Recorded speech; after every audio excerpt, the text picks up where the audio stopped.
आज माननीय supreme court में प्लेस ऑफ वर्शिप एक्ट की जो मेरी पीआईएल है उसके ऊपर सुनवाई हुई है।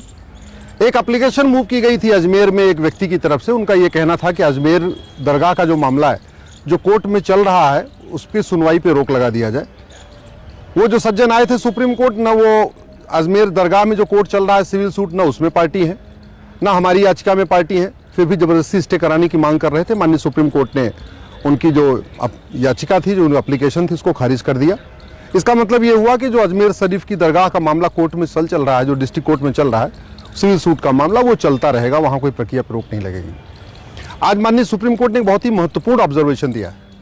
उन्होंने कहा कि जो दिसंबर 2024 में एक ऑर्डर पास हुआ था उसमें यह कहा गया था कि किसी भी मामले में फाइनल हियरिंग पे रोक लगी है। इसका मतलब डे टू डे हियरिंग के ऊपर कोई रोक नहीं लगी है।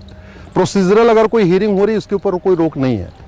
माननीय सुप्रीम कोर्ट ने आज क्लेरिफाई किया कि जो 12 दिसंबर 2024 का ऑर्डर है उसमें यह कहा गया है कि फाइनल कोई जजमेंट नहीं आएगा। तो यानी काशी का मथुरा हो, चाहे काशी का मैटर हो या मथुरा का हो या भद्रकाली का हो या भोजशाला का हो या अटाला का हो, बाकी जो स्थानों पे है वहाँ पे कोई फाइनल कंक्लूजन नहीं आएगा। लेकिन जो ऑलरेडी सूट चल रहे हैं, जो फाइल हो चुके हैं, उनकी सुनवाई चल सकती है। ऐसा आज उन्होंने माननीय सुप्रीम कोर्ट ने क्लेरिफाई कर दिया। हमने आज ये भी माननीय सुप्रीम कोर्ट से कहा कि क्वेश्चन ऑफ लॉ फ्रेम हो चुका है।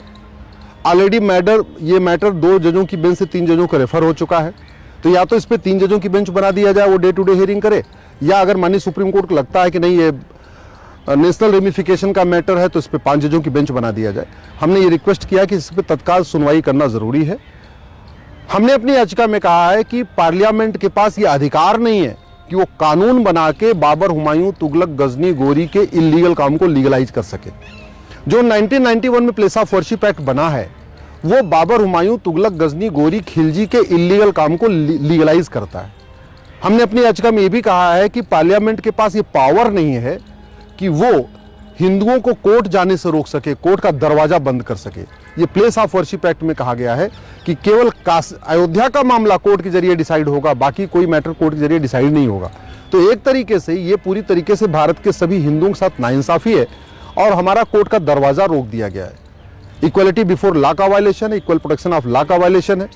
इसके अलावा संविधान का वायलेशन है। संविधान कहता है प्रियम्बल सोरेन का मतलब कि जो गुलामी की निशानियां हैं वो नहीं होंगी, गुलामी का नाम नहीं होगा। दुर्भाग्यवश ये कानून गुलामी की निशानियों को लीगलाइज कर रहा है। ये भारत के संविधान के आर्टिकल 49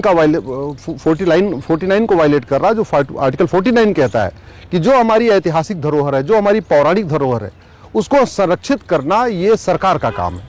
तो सरकार संरक्षित करने की बजाय जो हमारे काशी, मथुरा, भद्रकाली, भोजशाला, अटाला, जो गलत काम हुआ था गुलामी के समय, उसको दोबारा रिस्टोर करके अपनी ओरिजिनल पोजीशन में रिस्टोर करने की बजाय जो जैसे है उसको वहीं पे उसको रोक दिया है। और वहाँ पे पूजा प्रार्थना भी बंद हो चुकी है, पूजा भी बंद हो चुकी है। तो चाहे काशी का मथुरा हो या जौनपुर में अटाला का हो या भद्रकाली का मैटर हो या भोजशाला का मैटर हो, ऐसे भारत में जो अलग अलग स्थानों पर केस चल रहे हैं वो फाइनल हियरिंग की तरफ तभी बढ़ेंगे जब इस केस का फाइनल डिसाइड हो जाए। क्योंकि हर एक कोर्ट में एक ही दलील दी गई है कि ये प्लेस ऑफ वर्शिप एक्ट का वायलेशन हो रहा है। इसलिए मैंने माननीय सुप्रीम कोर्ट से आग्रह किया है कि प्लेस ऑफ वर्शिप एक्ट पूरी तरीके से अनकॉन्स्टिट्यूशनल है, इल्लीगल है, इलॉजिकल है। ये जो यहाँ पे वैसी दरिंदे आए थे उनके इल्लीगल काम को लीगलाइज कर रहा है। पार्लियामेंट के पास ये अधिकार नहीं है कि वैसा कानून बना के बाबर, हुमायूं, तुगलक, गजनी, गोरी, खिलजी के इल्लीगल काम को लीगलाइज कर सके। इसलिए हमने आग्रह किया माननीय सुप्रीम कोर्ट से कि आप इस पर बेंच बनाइए और इस पर सुनवाई करिए। माननीय कोर्ट ने कहा है कि होली के बाद कोई एक समय निर्धारित करेंगे और उसके ऊपर सुनवाई करेंगे।